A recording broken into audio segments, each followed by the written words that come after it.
Hello प्यारे बच्चों, class 12th का बच्चों आज मैं एक नया चैप्टर स्टार्ट कर रहा हूं जिसका नाम है कोऑर्डिनेशन कंपाउंड, उप सह संयोजी यौगिक। इस चैप्टर का मैं कंपटीशन लेवल पर भी यानी जो आईटी जेईई नीट के बच्चे होंगे उनके लिए भी मैं एक वीडियो लेक्चर दे चुका हूं। उनके 7-8 वीडियो लेक्चर हो चुके हैं, लेकिन मैं यूपी बोर्ड के बच्चों के लिए यानी जो बिहार बोर्ड के हिंदी मीडियम के बच्चे होंगे उनके लिए स्पेशली मैं इस तरह का वीडियो बना रहा हूं और आप देखेंगे इस चैप्टर को अच्छे से समझेंगे बच्चों, नोट्स बनाएंगे। ठीक है, सबसे पहले समझिए कि कोऑर्डिनेशन कंपाउंड क्या है। जितने भी संक्रमण धातु हैं, कुछ एस ब्लॉक के तत्व हैं जैसे मैग्नीशियम, पी ब्लॉक में बोरान, एल्यूमिनियम, इनका प्रमुख गुण है संक्रमण धातु कुछ एस ब्लॉक में जैसे मैग्नीशियम, पी ब्लॉक में बोरान, एल्यूमिनियम का उप सह संयोजी यौगिकों का निर्माण करना संक्रमण धातुओं या मैग्नीशियम, बोरान, एल्यूमिनियम का कह सकते हैं प्रमुख गुण होता है। और भी बहुत सारे होंगे, जैसे एग्जांपल में बच्चों क्लोरोफिल आप जानते होंगे। क्लोरोफिल में मैग्नीशियम मुख्य तत्व होता है और हीमोग्लोबिन में आयरन होता है, विटामिन B12 में कोबाल्ट होता है, ये मुख्य धातु के रूप में उपस्थित होते हैं। सबसे पहले बच्चों यहां पे हम लोग पढ़ते हैं कि योगात्मक अथवा आणविक यौगिक किसे कहते हैं, एडिशन और मॉलिक्यूलर कंपाउंड क्या होते हैं। अब साधारण लवण जानते हैं बच्चों, potassium sulphate, aluminium sulphate, iron sulphate है, अमोनियम सल्फेट, ये सभी साधारण लवण है। यानी दो या दो से अधिक साधारण या सरल लवणों को एक निश्चित अनुपात में घोला जाए और जो विलयन प्राप्त हो उसका क्रिस्टलाइजेशन कराएं, क्रिस्टलीकरण कराएं, तो प्राप्त यौगिक क्या कहलाते हैं, योगात्मक अथवा आणविक यौगिक कहलाते हैं। जैसे बच्चों हमने ले लिया साधारण लवण में दो या दो से अधिक होना चाहिए, मिनिमम 2 रहना चाहिए, पोटेशियम सल्फेट, एल्यूमिनियम सल्फेट, पानी मिलाकर इनको घोल दिया, विलयन जो प्राप्त हुआ उसका क्रिस्टलाइजेशन कराया तो इसके सारे मॉलिक्यूल एक दूसरे से जुड़ गए। इसी को बच्चों आप लोग कहते हो पोटास एलम, यही साधारण फिटकरी का फार्मूला होता है। ठीक है, और ये बच्चों देखिए फेरस सल्फेट, अमोनियम सल्फेट और H2O मिलाकर इसका भी जलीय विलयन बना करके फिर क्रिस्टलीकरण कराया गया तो बना FeSO4.NH4 होल ट्वाइस SO4.6H2O और इस कंपाउंड का नाम होता है बच्चों फेरस अमोनियम सल्फेट। इसको फेरस अमोनियम सल्फेट कहते हैं या इसी को मोहर लवण के नाम से जाना जाता है या इसको मोर सॉल्ट के नाम से जाना जाता है। ठीक है बच्चों, अब देखिए यहां पर हम लोग योगात्मक अथवा आणविक यौगिक का क्लासिफिकेशन करेंगे, कितने वर्गों में इसको विभाजित किया गया है। देखिए बच्चों, इन यौगिकों को 2 भागों में बांटा जा सकता है। किन यौगिकों को, योगात्मक अथवा आणविक यौगिकों को। उसमें पहला है द्विक लवण, डबल सॉल्ट। ऐसे आणविक ठोस यौगिक जो ठोस अवस्था में स्थायी होते हैं परंतु जलीय विलयन में अपना अस्तित्व खो देते हैं, केवल सॉलिड स्टेट में स्टेबल होते हैं, जलीय विलयन में जाने के बाद अपनी स्टेबिलिटी लॉस कर देते हैं। लॉस करते हैं इसका मतलब जलीय विलयन में अपने आयनों में वियोजित हो जाते हैं, अर्थात वो आयोनाइज हो जाते हैं। देखो बच्चों कैसे, K2SO4, Al2SO4 whole thrice 24H2O, इनको जैसे ही जल में मैंने डाला, पानी में डाला, ये कैसे आयोनाइज होंगे। पोटेशियम पे जानते हैं बच्चों 1 प्लस चार्ज होता है, यहां पोटेशियम 2 है तो लिखेंगे 2K प्लस। सल्फेट पर चार्ज होता है SO4 2 माइनस प्लस। एल्यूमिनियम ये 3 इसके ऊपर आएगा तो एक एल्यूमिनियम पे 3 पॉजिटिव चार्ज, 2 एल्यूमिनियम है तो लिखेंगे 2Al3 प्लस। सल्फेट पर नेगेटिव चार्ज 2 माइनस, लेकिन सल्फेट 3 गुना है तो लिखेंगे 3SO4 प्लस 24H2O। इस प्रकार फिटकरी अपने आयनों में वियोजित हो जाती है। मोहर लवण का भी उदाहरण देख सकते हो किस प्रकार ये अपने आयन में वियोजित होता है।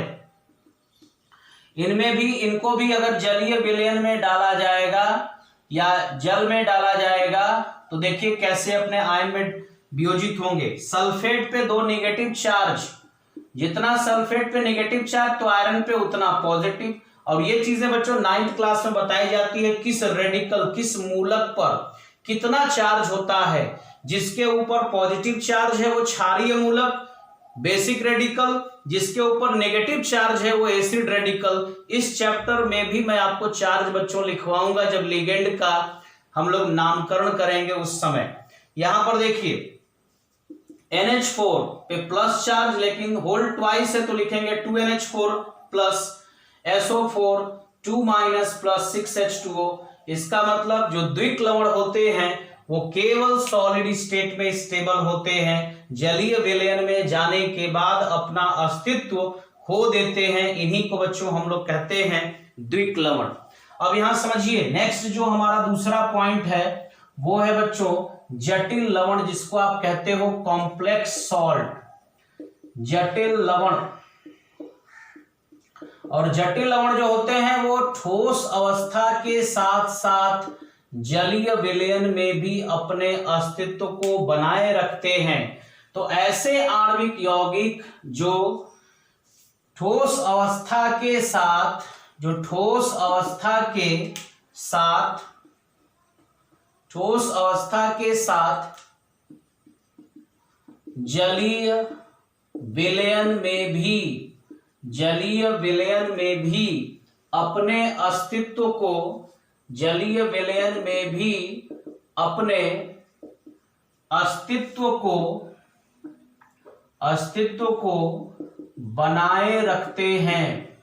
अपने अस्तित्व को बनाए रखते हैं, जटिल लवण कहलाते हैं, कॉम्प्लेक्स सॉल्ट कहलाते हैं। मैं आपको कॉम्प्लेक्स सॉल्ट का भी एग्जांपल दूंगा। और कॉम्प्लेक्स सॉल्ट जो होते हैं ये कैसे होते हैं, इनका निर्माण कैसे होता है, ये भी आगे इसी के बारे में हम लोगों को इस पूरे चैप्टर में पढ़ना है बच्चों। ये कॉम्प्लेक्स सॉल्ट ही आपका कोऑर्डिनेशन कंपाउंड है, यानी उप सह संयोजी यौगिक है। इसका निर्माण मैं आपको बताना भूल गया, उसी में एडिशन और मॉलिक्यूलर कंपाउंड में ही 2 एग्जांपल मैं आपको दे देता हूं, या 1 एग्जांपल दे देता हूं, आप लोग उसको नोट कर लेंगे। तो ऐसे आणविक यौगिक जो ठोस अवस्था के साथ साथ जलीय विलयन में भी अपने अस्तित्व को बनाए रखते हैं, जटिल लवण कहलाते हैं। इनका केवल एक भाग आयनित होता है, यानी आयोनाइज होता है, दूसरा भाग नहीं। तो पहले मैं आपको बता दूं कि इनका निर्माण कैसे होता है। जैसे मान लीजिए हम लोगों ने ले लिया कॉपर सल्फेट और अमोनिया गैस इसमें पास करा दिया, क्रिस्टलीकरण इसका भी कराया गया बच्चों, तो प्रोडक्ट बना CuNH3 का होल 4 SO4। यही है हमारा, ये भी है योगात्मक अथवा आणविक यौगिक, लेकिन योगात्मक अथवा आणविक यौगिक में ये दूसरा टाइप है बच्चों, ये जटिल लवण है, संकुल यौगिक है, कॉम्प्लेक्स कंपाउंड इसको आप कहते हो। अब इस कॉम्प्लेक्स कंपाउंड को यदि हम लोग पानी में डालें, इस कॉम्प्लेक्स कंपाउंड को देखिए जल में डालते हैं तो केवल इसका एक भाग आयोनाइज होता है। वो भी कौन सा भाग, जो इस बड़े वाले ब्रैकेट के बाहर होगा, चाहे वो राइट हैंड साइड होगा या लेफ्ट हैंड साइड होगा। तो देखिए क्या होगा, CuNH3 का होल 4। आपको पता है बच्चों कि SO4 पे 2 नेगेटिव चार्ज होता है, इस पर जितना नेगेटिव चार्ज होगा इस पर इतना ही पॉजिटिव चार्ज आएगा। ठीक है, इस पर जितना नेगेटिव यहां इस पर पॉजिटिव, तो केवल एक भाग आयोनाइज हुआ, लेकिन ये बड़े वाले ब्रैकेट जिसको आप कहते हो कोऑर्डिनेशन स्फीयर, उप सह संयोजन क्षेत्र, इसके अंदर का भाग स्टेबल रहता है, वो आयोनाइज नहीं होता है। एक और एग्जांपल देखिए K4FeCN6 का, इसको भी पानी में डाला तो बाहर का भाग ये है, पोटेशियम पे एक पॉजिटिव चार्ज, 4 पोटेशियम है तो 4K प्लस जितना पॉजिटिव उतना नेगेटिव, FeCN का होल 6 4 माइनस, जितना पॉजिटिव उतना नेगेटिव। तो बच्चों ये बड़े वाले ब्रैकेट का जो पार्ट है, यानी जो कोऑर्डिनेशन स्फीयर वाला भाग होता है, ये आयोनाइज नहीं होता है। ठीक है, बात समझ में आई बच्चों। अब यहां पर बच्चों आगे के जो टॉपिक है, इसमें हम लोग इस पूरे कॉम्प्लेक्स कंपाउंड के लिए प्रयोग होने वाली महत्वपूर्ण शब्दावलियों के बारे में बात करेंगे। महत्वपूर्ण जो इंपॉर्टेंट जो टर्मिनोलॉजी है जो बार बार आपके इस चैप्टर में यूज होगी उसके बारे में हम लोग बात करेंगे। कौन कौन से ऐसे टर्म यूज होंगे, तो हेडिंग डाल देंगे उपसहसंयोजी यौगिकों में, उपसहसंयोजी यौगिकों में प्रयोग होने वाली महत्वपूर्ण शब्दावली, ठीक है, महत्वपूर्ण शब्दावली यानी इंपॉर्टेंट टर्मिनोलॉजी कौन सी प्रयोग होगी। आइए बात करते हैं बच्चों, मैं आपको एक एग्जांपल देता हूं। देखिए अभी जो कॉम्प्लेक्स कंपाउंड था उसको लेके जैसे हम लोगों ने एग्जांपल लिया, K4FeCN6 भी ले सकते हैं या दूसरा भी एग्जांपल ले सकते हैं, जनरली चर्चित एग्जांपल होता है इसलिए मैं इसी को लेकर के आपको एक्सप्लेन करता हूं। सबसे पहले मैं आपको बता दूं कि जो बड़ा वाला ब्रैकेट होता है बच्चों, इसको हम लोग कहते हैं कोऑर्डिनेशन स्फीयर इसको कहा जाता है। हिंदी में इसको कहते हैं बच्चों उपसहसंयोजन क्षेत्र इसको कहा जाता है। ये जो आप देख रहे हैं बाहर, चाहे पोटेशियम हो या इधर सल्फेट हो, कुछ भी हो, बाहर जो भी होगा इस बड़े वाले ब्रैकेट के, चाहे वो लेफ्ट हैंड साइड होगा, अगर पॉजिटिव होगा तो लेफ्ट हैंड साइड, अगर निगेटिव होगा तो बच्चों राइट हैंड साइड होगा, और इसको हम लोग कहते हैं काउंटर आयन। इसको क्या कहते हैं? काउंटर आयन, या हिंदी में इसको कहते हैं बच्चों सह आयन।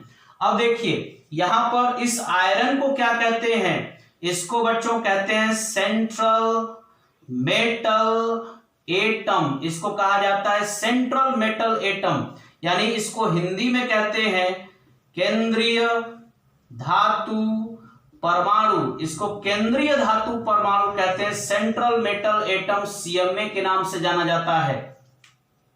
ये जो साइनाइड है, इस साइनाइड को बच्चों हम लोग हिंदी में और इंग्लिश में कहते हैं लिगेंड, और हिंदी में इसको कहते हैं संलग्नी। इसको संलग्नी के नाम से जाना जाता है।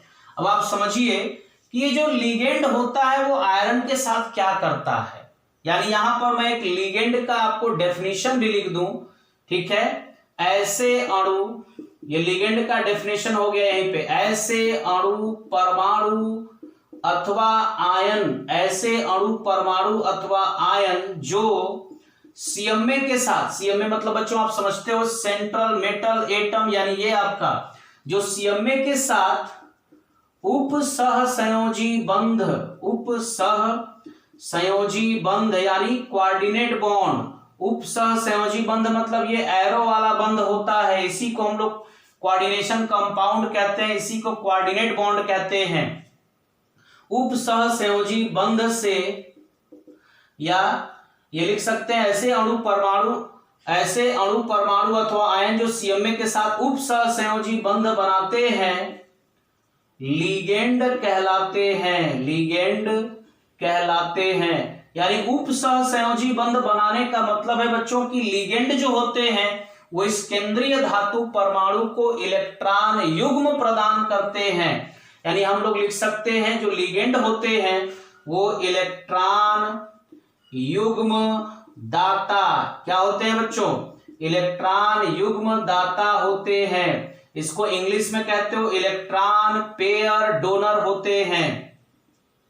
और जो इलेक्ट्रॉन पेयर डोनर होते हैं उसी को लुईस बेस भी कहते हैं। तो आप कह सकते हो ये लुईस क्षार होते हैं। तो आपको बच्चों क्लियर हो गया कि लिगेंड क्या होते हैं। लिगेंड ऐसे अणु परमाणु अथवा आयन होते हैं जो इस केंद्रीय धातु परमाणु के साथ, सेंट्रल मेटल एटम के साथ कोऑर्डिनेट बॉन्ड से जुड़े होते हैं, उपसहसंयोजी बंध से जुड़े होते हैं। यहां मैं आपको दिखा दूं, Fe को सेंटर में लेके 4K+ को बाहर ले लिया और Fe को मैंने सेंटर में ले लिया। साइनाइड बच्चों 6 टाइम है और साइनाइड को यहां ले लिया। साइनाइड में कार्बन और नाइट्रोजन के बीच ट्रिपल बॉन्ड है। कार्बन नाइट्रोजन के बीच ट्रिपल बॉन्ड 1 2 3 4 5, यहां भी कार्बन नाइट्रोजन के बीच ट्रिपल बॉन्ड। अब ये कार्बन इसको इलेक्ट्रॉन डोनेट कर रहा है, यानी ये आयरन के साथ उप सहसंयोजी बंध द्वारा जुड़ा होता है, इसीलिए बच्चों इसको हम लोग उप सहसंयोजी यौगिक कहते हैं, इसको हम लोग कोऑर्डिनेशन कंपाउंड कहते हैं। अब केंद्रीय धातु परमाणु क्या करता है बच्चों, लिगेंड से इलेक्ट्रॉन पेयर यानी इलेक्ट्रॉन युग्म ग्रहण करता है, यानी इसको आप कहते हो कि ये क्या है, इलेक्ट्रॉन युग्म ग्राही, इसको इंग्लिश में कहते हो इलेक्ट्रॉन पेयर एक्सेप्टर होता है। और जो इलेक्ट्रॉन पेयर एक्सेप्टर होते हैं वो क्या होते हैं, इन्हीं को लुईस अम्ल कहा जाता है। क्या कहा जाता है इनको, लुईस अम्ल या लेविस एसिड बच्चों इनको कहा जाता है। तो आपको ये सारी टर्मिनोलॉजी याद हो गई। बड़े वाले ब्रैकेट यानी कोऑर्डिनेशन स्फीयर। अब मुझे जब पता हो गया कि ये बड़ा वाला ब्रैकेट को कहा जाता है कोऑर्डिनेशन स्फीयर, तो आप भी बच्चों कोऑर्डिनेशन स्फीयर वर्ड इस्तेमाल करेंगे।